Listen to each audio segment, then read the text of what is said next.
There was once a sculptor named Alfred who, having won the large gold medal and obtained a traveling scholarship, went to Italy and then came back to his native land.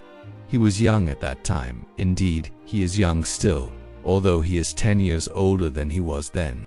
On his return, he went to visit one of the little towns in the island of Zealand. The whole town knew who the stranger was, and one of the richest men in the place gave a party in his honor, and all who were of any consequence, or who possessed some property, were invited.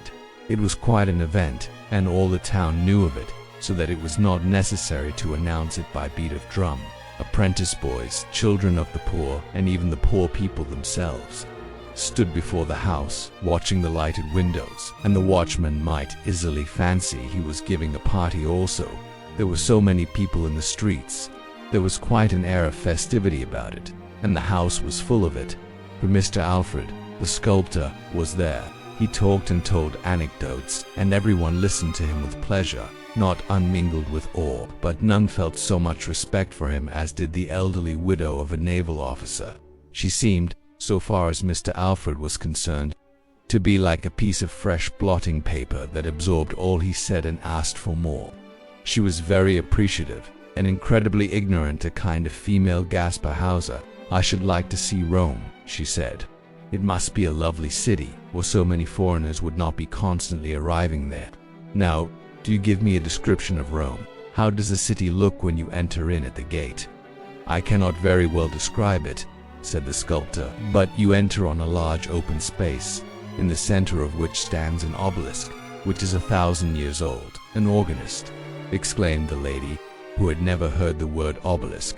Several of the guests could scarcely forbear laughing, and the sculptor would have had some difficulty in keeping his countenance, but the smile on his lips faded away, for he caught sight of a pair of dark blue eyes close by the side of the inquisitive lady.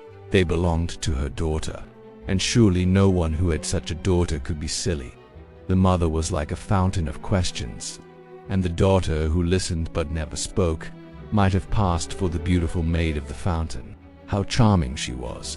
She was a study for the sculptor to contemplate, but not to converse with, for she did not speak, or, at least, very seldom.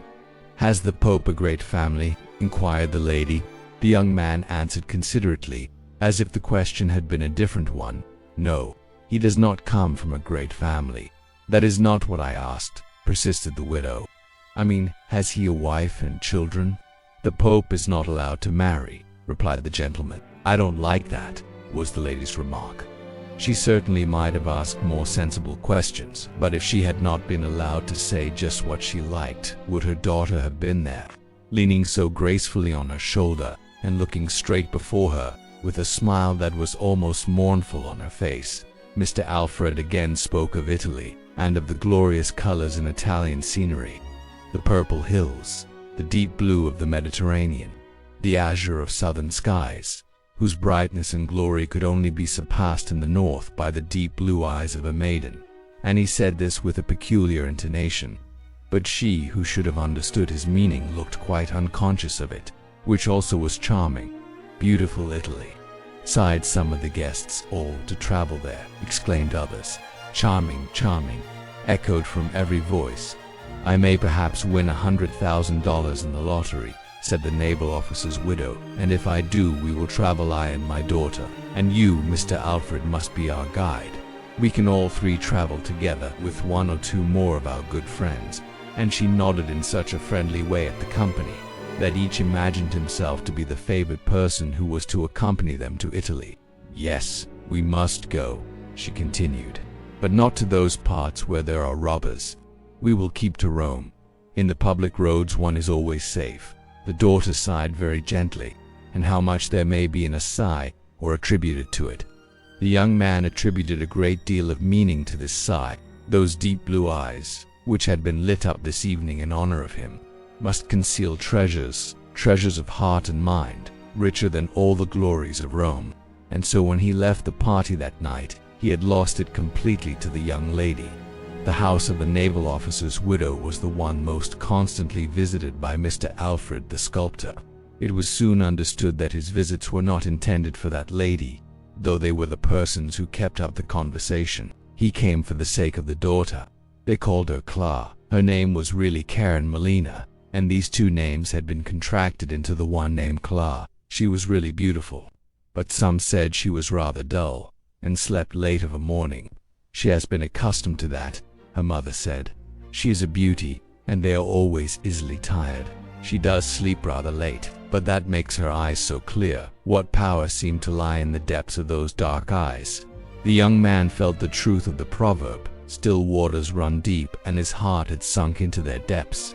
He often talked of his adventures, and the mama was as simple and eager in her questions as on the first evening they met. It was a pleasure to hear Alfred describe anything. He showed them colored plates of Naples, and spoke of excursions to Mount Vesuvius and the eruptions of fire from it. The naval officer's widow had never heard of them before. "Good heavens!" she exclaimed. "So that is a burning mountain. But is it not very dangerous to the people who live near it?"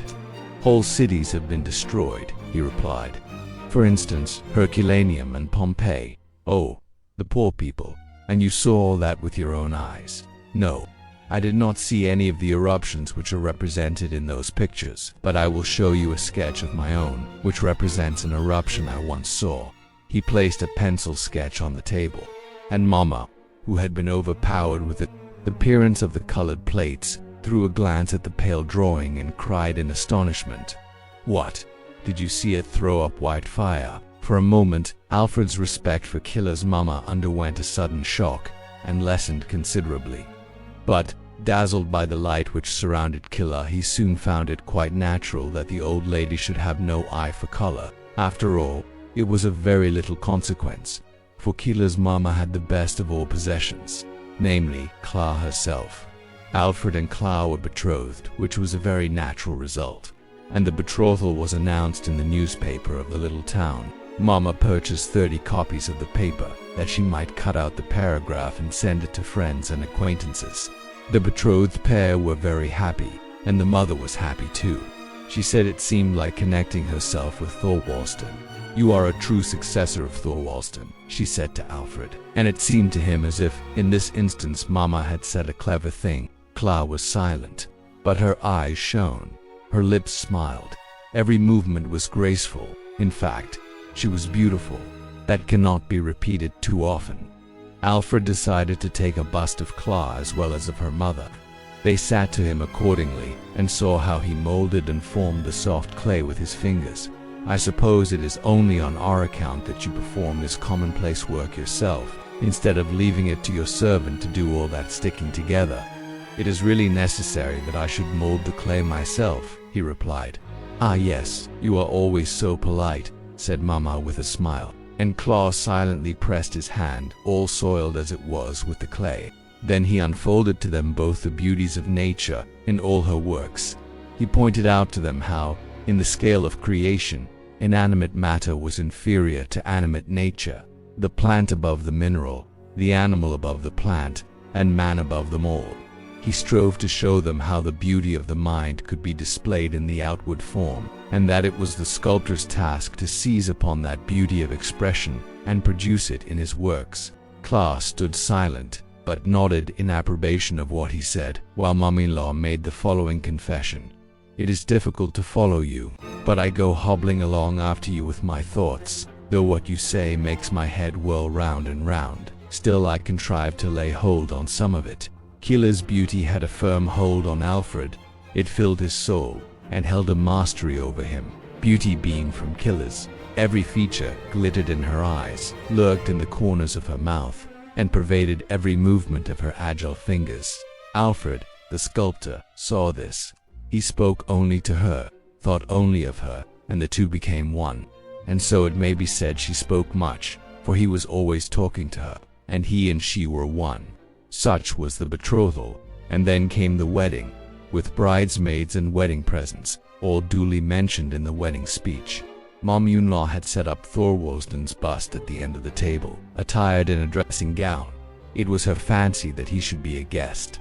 Songs were sung, and cheers given, for it was a gay wedding, and they were a handsome pair. "Pygmalion loved his Galatea," said one of the songs. "Ah, that is some of your mythologies," said Mom. Next day the youthful pair started for Copenhagen, where they were to live. Mommy-in-law accompanied them to attend to the coursework, as she always called the domestic arrangements. Clara looked like a doll in a doll's house, for everything was bright and new, and so fine. There they sat, all three. And as for Alfred, a proverb may describe his position. He looked like a swan amongst the geese. The magic of form had enchanted him. He had looked at the casket without caring to inquire what it contained, and that omission often brings the greatest unhappiness into married life. The casket may be injured, the gilding may fall off, and then the purchaser regrets his bargain. In a large party, it is very disagreeable to find a button giving way, with no studs at hand to fall back upon. But it is worse still in a large company to be conscious that your wife and mother-in-law are talking nonsense, and that you cannot depend upon yourself to produce a little ready wit to carry off the stupidity of the whole affair. The young married pair often sat together hand in hand. He would talk, but she could only now and then let fall a word in the same melodious voice, the same bell-like tones. It was a mental relief when Sophie, one of her friends, came to pay them a visit. Sophie was not pretty. She was, however, quite free from any physical deformity, although Clow used to say she was a little crooked, but no eye, save an intimate acquaintance, would have noticed it. She was a very sensible girl, yet it never occurred to her that she might be a dangerous person in such a house. Her appearance created a new atmosphere in the doll's house. An air was really required. They all owned that. They felt the want of a change of air, and consequently the young couple and their mother traveled to Italy. "Thank heaven we are at home again within our own four walls," said mom-in-law and daughter both, on their return after a year's absence. "There is no real pleasure in traveling," said Mama. "To tell the truth, it's very wearisome. I beg pardon for saying so. I was soon very tired of it, although I had my children with me. And besides, it's very expensive work traveling, very expensive. And all those galleries one is expected to see, and the quantity of things you are obliged to run after. It must be done, for very shame. You are sure to be asked when you come back if you have seen everything, and will most likely be told that you've omitted to see what was best worth seeing of all. I got tired at last of those endless Madonnas. I began to think I was turning into a Madonna myself. And then the living Mama said, 'Clara.' 'Yes, indeed,' she replied. 'No such a thing as a respectable meat soup. Their cookery is miserable stuff.' The journey had also tired Clara, but she was always fatigued. That was the worst of it. So they sent for Sophie, and she was taken into the house to reside with them, and her presence there was a great advantage.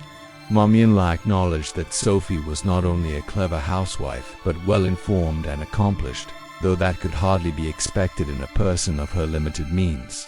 She was also a generous-hearted, faithful girl. She showed that thoroughly while Clara lay sick, fading away. When the casket is everything, the casket should be strong, or else all is over. And all was over with the casket, for Clara died. She was beautiful, said her mother. She was quite different from the beauties they call antiques, for they are so damaged. A beauty ought to be perfect, and Clara was a perfect beauty. Alfred wept, and Mama wept, and they both wore mourning. The black dress suited Mama very well, and she wore mourning the longest.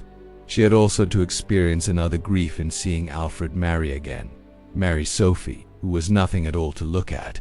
"He's gone to the very extreme," said Mommy-in-law. "He has gone from the most beautiful to the ugliest, and he has forgotten his first wife. Men have no constancy. My husband was a very different man, but then he died before me.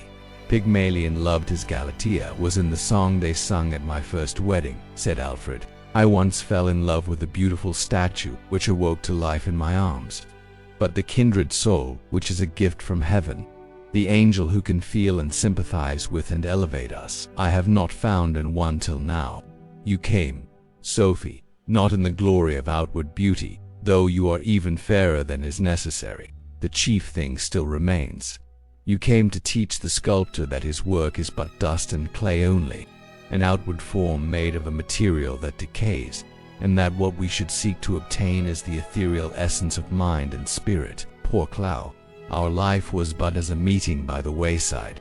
In yonder world, where we shall know each other from a union of mind, we shall be but mere acquaintances."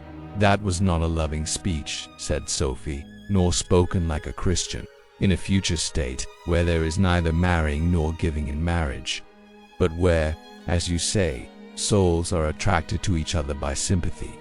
There everything beautiful develops itself, and is raised to a higher state of existence. Her soul will acquire such completeness that it may harmonize with yours, even more than mine, and you will then once more utter your first rapturous exclamation of your love, beautiful, most beautiful.